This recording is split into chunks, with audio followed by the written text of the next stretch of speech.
안녕하세요 여러분. 3월 1일 수요일 우리 다같이 수요예배 드리기로 하겠습니다. 먼저 말씀 듣기 전에 사도신경 고백하시겠습니다. 전능하사 천지를 만드신 하나님 아버지를 내가 믿사오며 그 외아들 우리 주 예수 그리스도를 믿사오니 이는 성령으로 잉태하사 동정녀 마리아에게 나시고 본디오 빌라도에게 고난을 받으사 십자가에 못 박혀 죽으시고 장사한 지 사흘 만에 죽은 자 가운데서 다시 살아나시며 하늘에 오르사 전능하신 하나님 우편에 앉아 계시다가 저리로서 산자와 죽은 자를 심판하러 오시리라. 성령을 믿사오며 거룩한 공회와 성도가 서로 교통하는 것과 죄를 사하여 주시는 것과 몸이 다시 사는 것과 영원히 사는 것을 믿사옵나이다. 아멘. 오늘 하나님께서 저희들에게 주시는 말씀은 느헤미야 구약성경 느헤미야 8장 1절에서 3절 5절에서 6절 그 말씀을 보시기로 하겠습니다. 페이지 수로는 737쪽입니다. 느헤미야 8장 1절에서 3절 그리고 5절에서 6절 그리고 8절에서 10절 이렇게 세 군데입니다. 여러분 좀 복잡하시는데 제가 말씀 전하는 거 여러분 봉독하는 거 듣기만 하시면 되겠습니다. 느헤미야 8장 1절에서 3절 5절에서 6절 8절에서 10절 말씀입니다. 737쪽에 느헤미야 8장 본 적이 있습니다. 제가 봉독해 드리겠습니다. 이스라엘 자손이 자기들의 성읍에 거주하였더니 일곱째 달에 이르러 모든 백성이 일제히 수문 앞 광장에 모여 학사 에스라에게 여호와께서 이스라엘에게 명령하신 모세의 율법책을 가져오기를 청하매 일곱째 달 초하루에 제사장 에스라가 율법책을 가지고 회중 앞 곧 남자나 여자나 알아들을 만한 모든 사람 앞에 이르러 수문 앞 광장에서 새벽부터 정오까지 남자나 여자나 알아들을 만한 모든 사람 앞에서 읽음에 뭇백성이 그 율법책에 귀를 기울였는데 그리고 5절 6절 또 제가 계속해서 봉독합니다. 에스라가 모든 백성에 서서 그들 목전에 책을 펴니 책을 펼 때에 모든 백성이 일어서니라. 에스라가 유대하신 하나님 여호와를 송축하며 모든 백성이 손을 들고 아멘 아멘 하고 응답하고 몸을 굽혀 얼굴을 땅에 대고 여호와께 경배하니라. 8절에서 10절도 제가 봉독합니다. 백성이 하나님 율법책을 낭독하고 그 뜻을 해석하여 백성에게 그 낭독하는 것을 다 깨닫게 하니 백성이 율법의 말씀을 듣고 다 우는지라. 총독 느헤미야와 제사장 겸 학사 에스라와 백성을 가르치는 레위 사람들이 모든 백성에게 이르기를 오늘은 너희 하나님 여호와의 성일이니 슬퍼하지 말며 울지 말라 하고 느헤미야가 또 그들에게 이르기를 너희는 가서 살찐 것을 먹고 단 것을 마시되 준비하지 못한 자에게는 나누어 주라. 이날은 우리 주의 성일이니 근심하지 말라. 여호와로 인하여 기뻐하는 것이 너희의 힘이니라 하고 아멘. 오늘 말씀 속에 선포된 하나님의 말씀 선포된 하나님의 말씀이라는 제목입니다. 선포된 하나님의 말씀. 오늘 이 느헤미야서는요 지금 느헤미야 13장까지 이 느헤미야가 적혀있는 그러한 역사서입니다. 그래서 느헤미야라는 사람이 쓴 걸로 그렇게 알고 있는데 이 느헤미야는 뜻이 있어요. 이 구약시대의 모든 사람들에게 이름이 주어진 그 이름에는 주어진 그 어떤 부모님들의 바램 그리고 이렇게 커졌으면 좋겠다라는 그런 기대 이런 것들이 다 총칭으로 들어와서 이제 그 이름에 내포되어 있죠. 여호와께서 위로하셨다라는 뜻을 가지고 있다고 합니다. 이스라엘이 그 당시 바사왕 아닥사스다 통치하에 다 있을 때였습니다. 그때 활약한 지도자가 바로 이 느헤미야였어요. 이 사람은 유다 지파에 속했던 사람인데 아닥사스다 1세에 그 당시 술 맡은 간원이에요. 술 마실 때 혹시 독이 들어가서 왕이 살해되지 않을까 미리 술 부분에 대한 것들을 이분이 다 음미를 하고 그 다음 조사하고 그 밑에서 이제 총괄적인 일을 관리하는 관원으로 있다라는 거죠. 그래서 예루살렘이 또 나중에 총독이 되기도 합니다. 그리고 거룩한 성 예루살렘 성벽을 재건하게 된 신앙의 지도자라고 알려져 있습니다. 특별히 아닥사스다 왕 1세 당시 신바벨론 제국 내에는 이미 나라가 많이 성하고 난 뒤에는 항상 부패가 따라오는 것 같습니다. 그런데 만년 부패가 국내 사전에는 그렇게 되어 있었지만 애굽을 무찌르고 또 그리스와 헬라와의 평화조약으로 제국에 어찌 보면 그 황금기를 누리고 있었던 시대가 이 아닥사스다 왕 1세가 아니었나. 그 당시에 이 팔레스타인에 다 거주하던 이 유다인들은 바벨론으로부터 2차 귀환을 하게 됩니다. 2차 이제 바벨론으로부터 자기네들 조국 땅으로 돌아왔지만 BC 한 457년경이라고요. 이제 남의 나라에 여러분 그 식민지 노예로 있었다가 풀려나면 어떻게 했어요? 힘이 없어요. 힘이 다 약해 빠지고 심의 세약으로 그렇게 자기 나라에 돌아가게 되면 그런 나라들을 또 백성들을 주변의 이방 민족들이 굉장히 업신여기고 그렇게 여러 가지로 비아냥거리고 함부로 이들을 대하기도 하죠. 그런 수모를 당하고 있었을 때입니다. 그런데 느헤미야는 BC 이제 444년경에 예루살렘에서 어떤 건너온 형제 하나니라는 사람으로부터 고국의 소식을 듣게 됩니다. 들어보니 이스라엘과 예루살렘에 대한 그 얘기가 이 이스라엘에 남아있던 사람들이 큰 환란을 당하고 주변 이방 민족들로부터 능욕도 받고 예루살렘 성은 이미 다 허물어져 버렸고 그리고 성문은 이방 침략에 의해서 이방 사람 침략에 다 불타버렸다 라는 소식을 들으니까 너무 어이가 없고 너무 마음이 큰 슬픔에 들어서 앉아서 울고 수일 동안 슬피 울었다 그렇게 이야기해요. 그리고 울고 난 뒤에는 뭐냐면 하나님 앞에 금식하며 기도하게 됩니다. 그도 언약 백성의 한 사람으로서 책임을 또 깨닫게 되는 거죠. 그래서 외국신과 동표로 하나님 나라를 위해 이 우리나라를 조국을 먼저 구해야 되겠다 그런 마음을 품게 됩니다. 그 후에 이제 이 느헤미야가 예루살렘의 총독으로 이제 부임을 하면서 그 당시에 이제 성벽 무너졌으니까 성벽과 불타버린 이 성문을 다 조사하면서 새롭게 재건하려고 애를 쓰게 됩니다.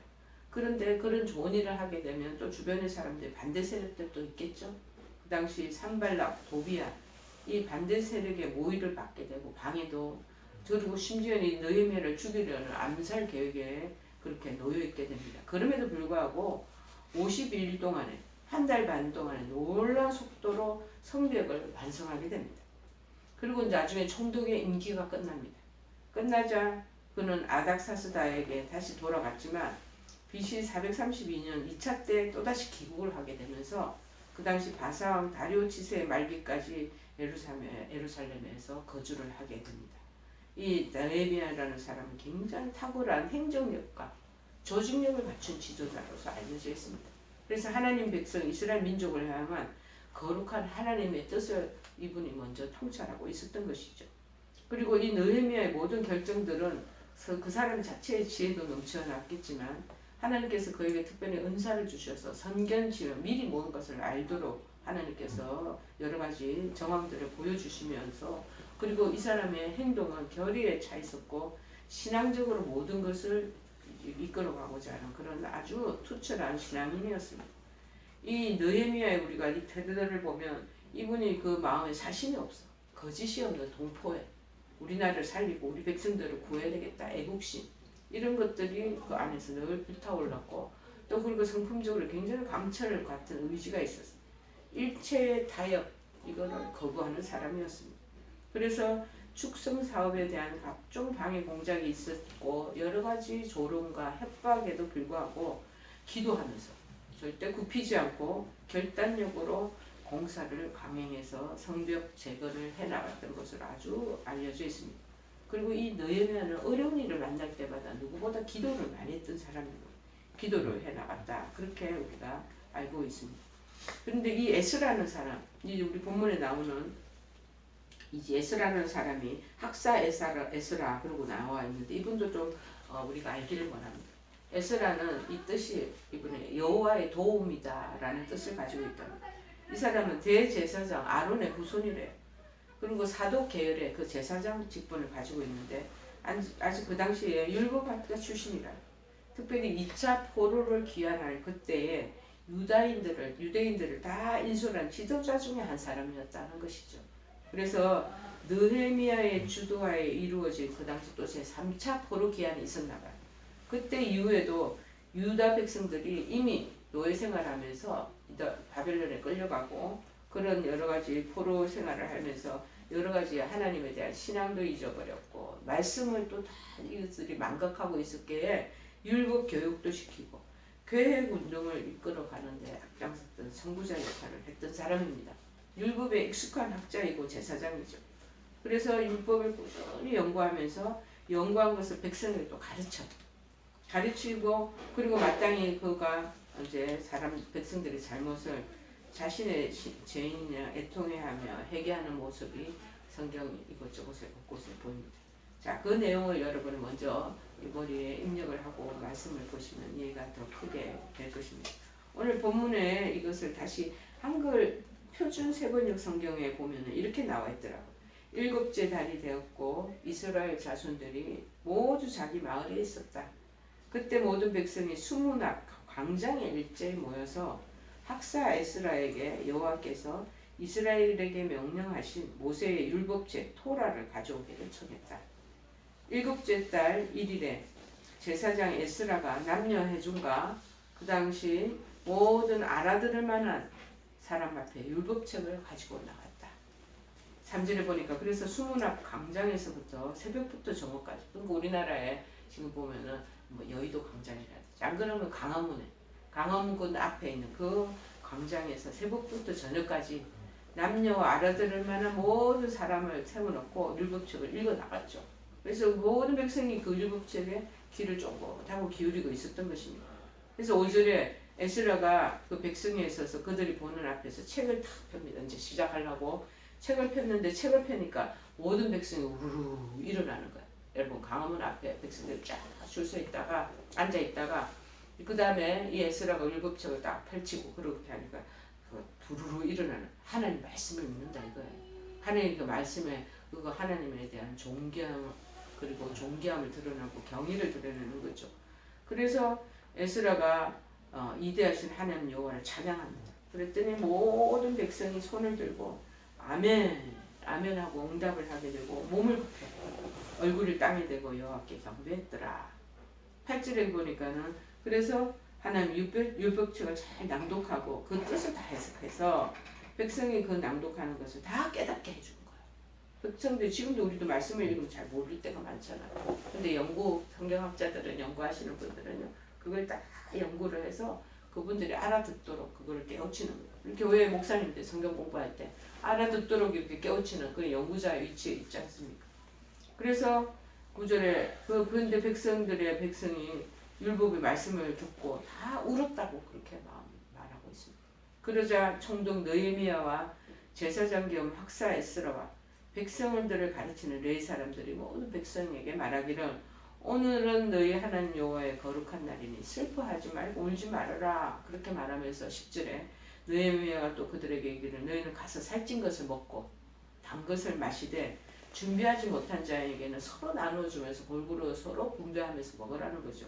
이 날은 우리 주의 거룩한 날이니 슬퍼하지 말아라.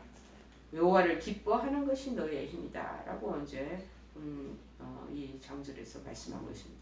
원래 이 히브리 성경에서 에스라서와 함께 묶여 있었던 것이 바로 이 느헤미야서입니다. 그래서 느헤미야서는 역사서로 분류가 되었습니다.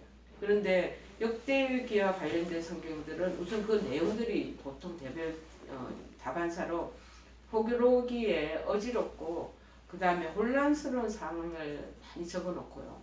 그 혼란스러운 상황을 수습하고 민족의 정통성을 확인하기 위한 그러한 노력이 곳곳에 본문에 여기저기에 막 이게 산발적으로 내포되어 있습니다. 그 다음에 또 이 내용들을 보면은 새롭게 그럼 재건할 나라에 이상적인 지도자가 과연 어떤 사람이어야 하는가고도 이 저기 내용에 다루어져 있다라는 것입니다.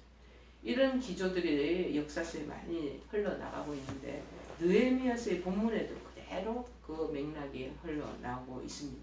그래서 총독으로 파견된 느헤미야가 어떤 지도자성을 제시하고 있고 구체적으로 어떻게 재건 활동을 하였는지가 오늘 전개되는 모양이죠. 그래서 본문 8장은 12절까지가 7월 1일에 열린 집회에 관해서 설명하고 있는 거예요. 그리고 13절 그 이튿날 그리고 나오는 우리 13절 이후는 초막절에 관해서 서술하고 있습니다. 저번 주에 제가 1월 1일 주일날 설교에 초막절에 대해서 설명한 것이 있습니다. 그래서 이 이스라엘 백성들은 절기와 삶을 거의 같은 맥락 속에서 동행하고 살아가고 있다는 것입니다. 오늘의 이 본문은 이 계약을 새롭게 하는 의식이라고 표현할 수 있을 정도로 포로기 이후에 이스라엘 백성들을 예배하는 모습을 상세하게 보여주는 것을 우리가 지금 알 수가 있는 것입니다. 그래서 특별히 7월 1일에 한 곳에 말이 보였다. 온 백성이 모이기를 힘썼다라는 것을 우리가 볼 수 있는 거죠. 이날과 이 달은 신앙이 없는 사람이라면 쉽게 지나쳐 버릴 수도 있는 날이에요. 있는 날이었지만 유대인들은 특별한 의미를 부여하면서 이 날들을 지키는 것이죠. 1일은 뭐냐? 나팔절이어서 성회로 모인다는 것. 10일은 대속일이라고 얘기합니다. 15일은 초막절로 지켰다는 것입니다. 하나님 역사를 통해서 자기네들 당신네들 나라와 민족들에게 어떻게 하셨는지를 함께 하셨는지를 직접 그 후손들은 경험하지 않아도 그 날들 절기들을 잘 지킴을 통해서 그들이 스스로가 터득하고 있었던 것입니다. 오늘날에도 똑같이 이스라엘 현지에서는 이런 나팔절, 초막절, 대속절 이런 것들을 지키고 있습니다. 게다가 이날은 무엇보다 예루살렘 성전에 그 성벽을 세운 날이기에 의미가 얼마나 무너진 성벽을 세운 날이기에 수고하고 애쓴 보람이 하나님 절기하고 겹쳐진 거예요. 겹쳤을 때 이스라엘 백성들은 자신들의 때를 생각하지 않고 무엇보다도 하나님의 때를 헤아리게 되었다는 것입니다. 우리 이 사용 내용을 보니까 이 사람들 마음에 하나님 경배하는 마음이 굉장히 안에 뿌리가 깊구나라는 것이 느껴지지 않습니까? 이스라엘 백성들은 누구가 모여라 그런 강압에 의해서 모이지 않았다는 스스로 자발적으로 에스라가 율법의 말씀을 딱 가지고 나왔을 때 또 그 다음에 그들도 스스로 자발적으로 또 듣는 것을 원하는 거예요. 에스라 개인을 향한 충성심이나 다른 사람의 눈치를 보려는 마음의 발로 때문에 한 것이 아니었습니다. 이른 시간부터 정오에 이르기까지 3절에 나와 있잖아요. 새벽부터 정오까지 20남 광장에서 남자나 여자나 알아들을 만한 모든 사람 앞에서 읽는다는 거예요. 율법책을. 그래서 뭇백성이 그 율법책 귀를 이렇게 기울이고 있다는 거예요. 여러분 이른 시간부터 한 정오에 이르기까지 긴 시간입니다. 긴 시간 하나님의 말씀을 집중하는 거예요. 집중해서 하나님 율법을 들은 것. 그거 뭐 때문이겠습니까? 하나님이 지금 말씀을 통해서 지금 자기네들에게 계시하시고 계시기 때문에 하나님 말씀이기 때문에 그들이 긴 시간에도 그렇게 앉아서 줄기차게 듣는 거죠. 그렇게 백성들은 하나님을 경배할 줄 알았다는 것입니다. 게다가 모여서 모세의 율법책을 읽어줄 것을 청하기까지 했다라고 1절을 말합니다. 모세의 이스라엘에게 명령하신 모세의 율법책을 가져오기를 청했다고 요청을 해요. 나팔절 규례에 따르면요. 이날은 아무런 일을 하지 않아도 되는 날이래. 그냥 쉬고 놀고 그렇게 하는 날인데 자발적으로 모여서는 이제 하는 일이 뭐냐 율법책을 청해서 들었다는. 사람들은 우리가 사람들 모임을 회식하거나 어디 무슨 행사를 하든지 하면은 굉장히 사람들이 춤과 노래 가무 그리고 술이 꼭 들어가잖아요. 세상 사람들. 근데 이 이스라엘 백성들은 모였다 하면 말씀 듣는 거예요. 모였다 하면은 율법에 청종하는 거예요. 자, 성경을 읽고 하나님의 뜻을 따르겠다는 것. 그거는 노동하는 일과 같은 부담으로 여기지 않았다라는 거예요. 오히려 나팔절에 기뻐해야 하는 규례에 따라 말씀을 읽는 것이 기쁨이 됨을 그 사람들은 알았기 때문에 스스로 말씀을 청했다. 그 다음에 성전이 아니어도 하나님의 일이 일어날 수가 있다는 거죠. 지금 오늘 이 3절에 보니까는 수문앞 광장 온 백성이 모인 곳은 성전이 아니었어. 이미 수르바벨 성전이 완성되었는데도 성전에서 모이질 않았는. 주전 510년에 성전이 완성됐는데 성전이 안 모이고 그들이 모인 곳은 수문 앞 광장. 성전이 아닌 곳에 모인 이유가 뭐예요? 자, 온 백성이 구분 없이 다 모일 수 있는 큰 넓은 광대한 그 장소가 바로 이 광장이었기 때문에 그곳을 택했다는 것입니다. 수문은 그 당시 워러게이트라고 하는데 기혼생 가까이 것으로 성벽의 일부를 이루고 있었다는 것입니다. 이렇게 하나님이 성전이 아닌 곳에서도 놀라운 하나님의 역사가 일어난다는 것입니다. 일반적으로 사람들은 거룩한 공간을 자꾸 구분하려고 해요. 여기도 조그마한 예배실, 기도실이거든요. 구분하려고 하는 마음이 있습니다. 자, 그러나 거룩한 공간을 찾아가고 기도할 때 또 이 공간을 찾아오시는 분들이 있어요. 기도실이라고. 또 그리고 그것을 구분하는 것 자체는 나쁜 것은 절대 아닙니다. 아니지만 거룩한 곳과 그렇지 않은 곳을 구분하면 우리 마음이 어떻게 되는 줄 아세요? 거룩한 곳에서만 기도해보고 거룩하지 않은 곳에는 기도 안 해도 된다라는 또 이분법적인 우리의 의식이 딱 그렇게 형성이 된다라는. 자, 그런데 그거를 우리가 거룩한 곳에서는 하나님을 의식하고 거룩하지 않은 우리 일상적인 삶 속에서는 부엌에서 일할 때, 직장에서 나와서 직장 생활할 때 하나님 없다라고 생각하는 인식이 있을 수가 있다라는 거죠. 그런데 그렇지 않다는. 그런 잘못을 범할 수 있는데 이스라엘 백성들은 성전이 아닌 성문에 모여서 광장에 모여서도 하나님을 구했고 그리고 하나님은 응답하시게 된다라는 사실을 우리가 기억해야 됩니다. 그리고 또 이 숨은 광장에 모인 사람들이 믿음에 충만한 사람만 모인 것이 아니에요. 차별 없이 다 말씀을 들으려고 모여들었다는 것입니다. 남자나 여자나 알아들을 만한 모든 사람은 성인 남자 여자뿐만 아니라 그 외에 모든 계층 사람을 의미하고 아이들도 이때 다 포함이 되었다고 말하고 있습니다. 에스라 10장도 남자와 에스라 10장 1절에 보면 이렇게 기록되어 있습니다. 남자와 여자와 어린아이까지 큰 무리가 모였다라고 말합니다. 알아들 수 있는 사람 모두라는 해석도 가능한데 본질적인 차이는 다 차별 없이 다 모인다는 거예요. 차별, 하나님 말씀을 듣는데 차별이 없다는 거예요. 어린애도 다 알아들을 수 있다는 거예요. 자, 그렇게 해서 하나님도 모든 사람이 듣고 알아들을 수 있도록 도우셨다. 깨달아지는 거죠. 그래서 어떤 분이 저한테 얼마 전에 말씀하시는 거를 자기 아들 내외가 이제 한 몇 개월 된 아기를 데리고 영아부 예배를 드린다는 거예요. 영아부 예배를 드리는데 영아부 예배만 딱 드리고 나온다는 거죠. 그런데 저보고 거기에 그 교회에 등록을 해야 됩니까? 말아야 됩니까? 그렇게 얘기를 하는데 내가 이게 마음에 아이고 안타까운 마음이 솟아나는 거. 예배가 뭡니까? 하나님께 드리는 것이 예배 아니겠습니까? 그런데 영아부 예배만 들고 그냥 나오는데 굳이 그 교회 예를 들어 소속하고 등록을 해야 되느냐 말아야 되느냐 그것을 자기 묻는 거 기본이야 이거를 잘 근본을 모르시는구나 그 마음이 딱 느껴지는 거죠. 애기들을 태어나게 하신 분도 탄생시키게 하신 생명을 주신 분도 하나님이시고 어린애들이 그 모든 전도사님의 교육 전도사들이나 안 그러면 선생님들의 그 행동 태도 다 보고 듣고 배우지 않겠어요? 그럼 누구한테 그 예배를 드리는 거예요? 하나님께 예배를 드리는 거죠. 그러니까 그 교회 당신들도 교회 교인이에요. 근데 영합부 예배만 드리기 때문에 굳이 등록을 해야 되느냐? 내가 당연히 해야 됩니다. 그것은 하나님의 임재가 있는 곳입니다. 어린아이들은 하나님께 예배 드리는데 어른들이 동참했으면 그 어린아이 수준으로 하나님께서 그거를 다 보십니다. 그러면 당연히 그 교회에 등록을 하고 소속이 되어야 되겠죠 하고 말씀드린 것이 생각납니다. 하나님은 어린애들도 다 응답을 하신답니다. 자, 그 외에 계층 사람 다 아이들 포함해서 다 모였다는 것. 하나님 모든 사람이 듣고 알아볼 수 있도록 다 도우신다는 것을 우리가 차별하지 않고 도우신다는 것을 우리가 알 수가 있습니다. 에스라는 그리고 사진을 보니까 말씀을 전하기 위해서 광대상에 섰다. 특별히 지은 나무 강단에 섰다.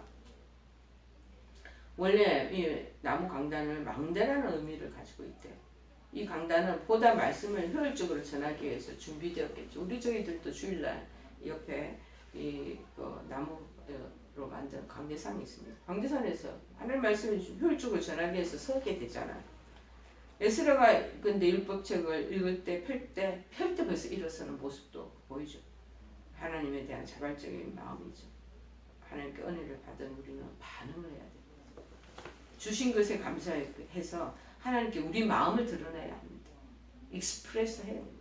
하나님 너무 감사합니다. 손을 들고 찬양하며 하나님을 경배하는 모션도 취해야 되고 입술로 찬양을 올려드려야 됩니다.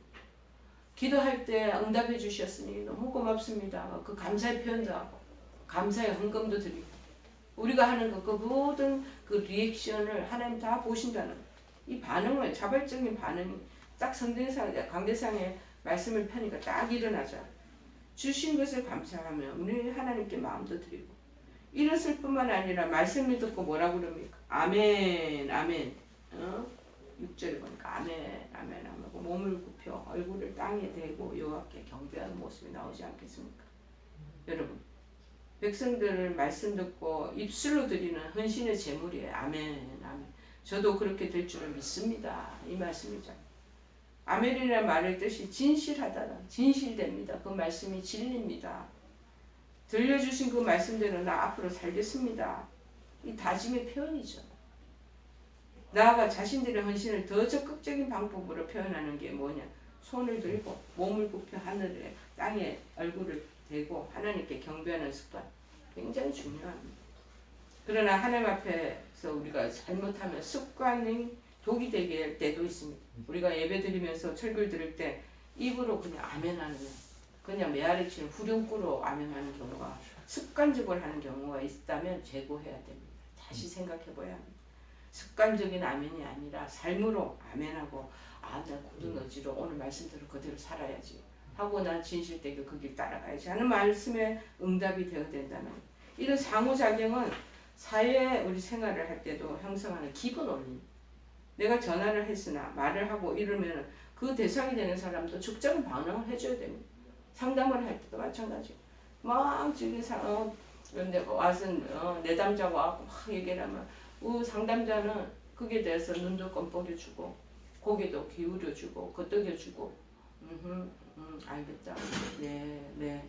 그러면서 반응을 해줘야 되잖아. 그래서 우리가 미국에 제가 그 CP 병원에서 훈련 받고 있을 때 미국 사람들은 그렇게 그게 후렴구를 넣어요. 네 말 알아들었다 이거. 그랬구나. 이렇게 해야지 서로 수시로 반응이 있어야 되는데 가만히 반응 없는 상태로 여러분 상담을 하거나 대화를 한다고 의사소통한다고 생각을 해보세요. 답답해서 그 사람한테 다시 찾아오지 않습니다. 고개도 끄덕여주면서 거기에 대한 적절한 리스판드를 보여줘야 됩니다. 이스라엘 백성들은 들려주신 하나님의 말씀에 입술로 고백하고 아멘하며 몸으로 표시하며 반응하는 모습이 굉장히 큰 우리에게 도전이 되지 않습니까? 여러분 하나님 말씀은요 듣는 이들의 마음을 움직이게 해요. 특히 말씀이 잘 해설되어서 이해가 되었을 때 그 감동은 더 배가 정대합니다. 감동이 더 크게 다가옵니다. 말씀이 해석되었을 때 자기들의 귀에 들리는 것을 8절에 보면 깨닫게 되고 머리에 이해된 것으로 그치지 않고 가슴으로 내려와서 나중에는 9절에 보니까 울기까지 했다. 그렇게 얘기하고 있어요. 자신들의 죄를 생각해서 울었을 것이고 아니면 또한 하나님께서 그렇게 우리를 돌보시는구나. 그 돌보시는 은혜에 감격해서 눈물이 나왔을 것입니다.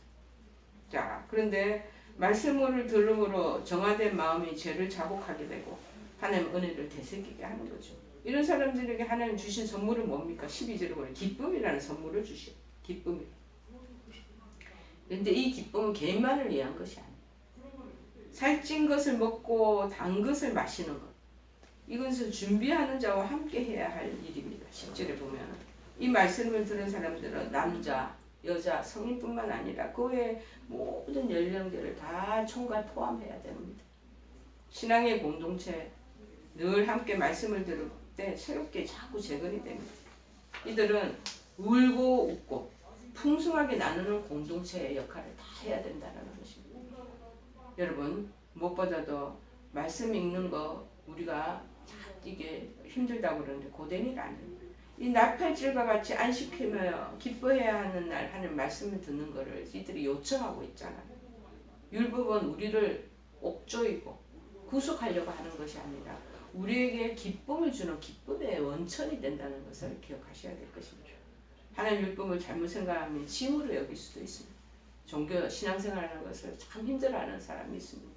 그러나 참된 그 안에 율법의 진리를 깨달으면요, 그 율법의 그 참된 말씀은 우리를 평안하게 하고 큰 기쁨으로 우리를 상승시켜 주시는 거예요.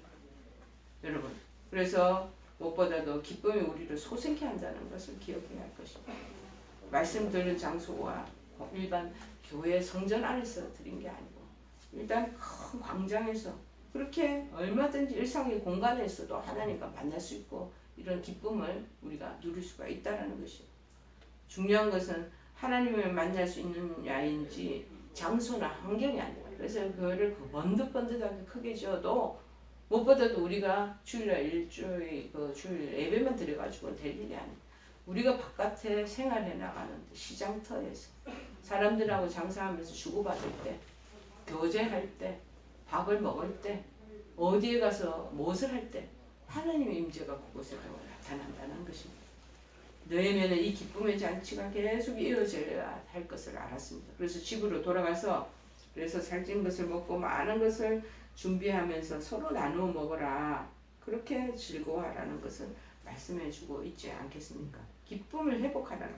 네가 지금 말씀을 듣다 보니 네 죄 때문에 네 슬퍼하고 눈물이 많이 났지. 그렇지만 하나님으로 인해 기쁨을 다시 회복하라고 권고하고 있습니다. 동시에 이 기쁨은 너한테만 혼자 즐기는 기쁨이 아니고 주변의 어려운 사람들과 같이 나누어야 한다는 것을 분명히 말씀하고 있습니다. 기쁨은 나눌 때 더 커집니다. 슬픔을 멈출 수 있는 것은 기쁨입니다. 하나님으로 인해서 기뻐할 수 있는 여러분 되시기를 바랍니다. 그러나 잔치를 통해 기쁨을 연장시켜 나가되 미처 누리지 못한 이웃에 대한 관심은 그치면 안 됩니다.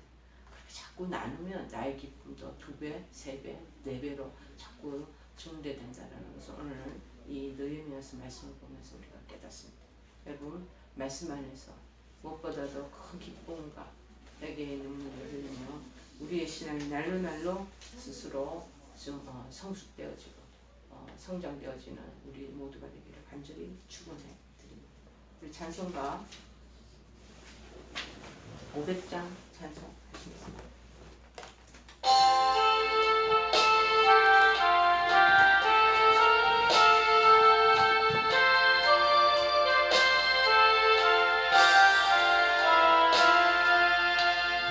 위에 생명줄 던지어라.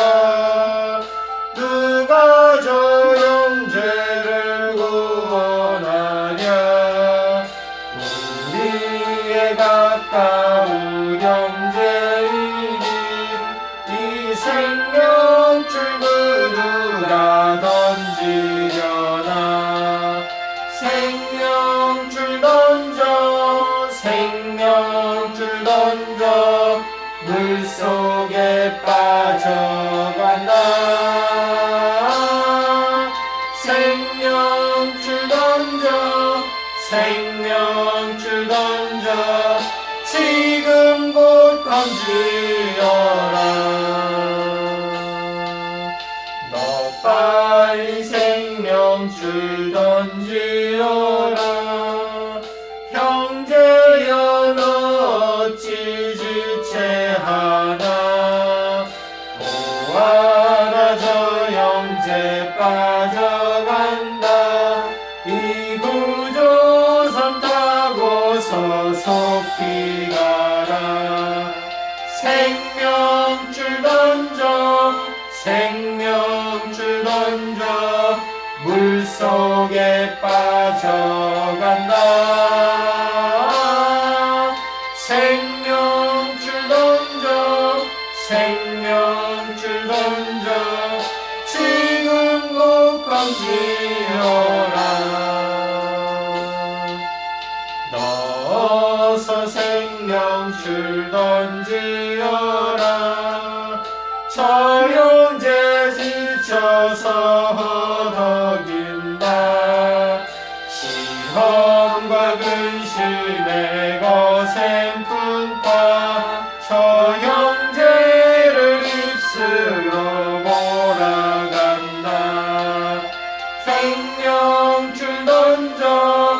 생명줄 던져 물속에 빠져간다. 생명줄 던져 생명줄 던져 지금 곧 건지어라.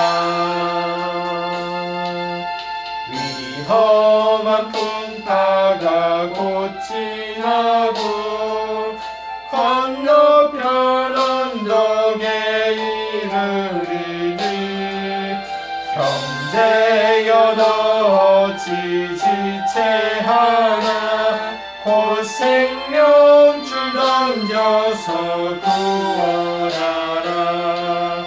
생명줄 던져 생명줄 던져 물속에 빠져간다. 생명줄 던져 생명줄 던져 지금 곧 건지어라. 우리 다 같이 주기도문으로 수요를 마치겠습니다. 하늘에 계신 우리 아버지여 이름이 거룩히 여김을 받으시오며 나라의 마옵시며 뜻이 하늘에서 이룬 것 같이 땅에서도 이루어지이다.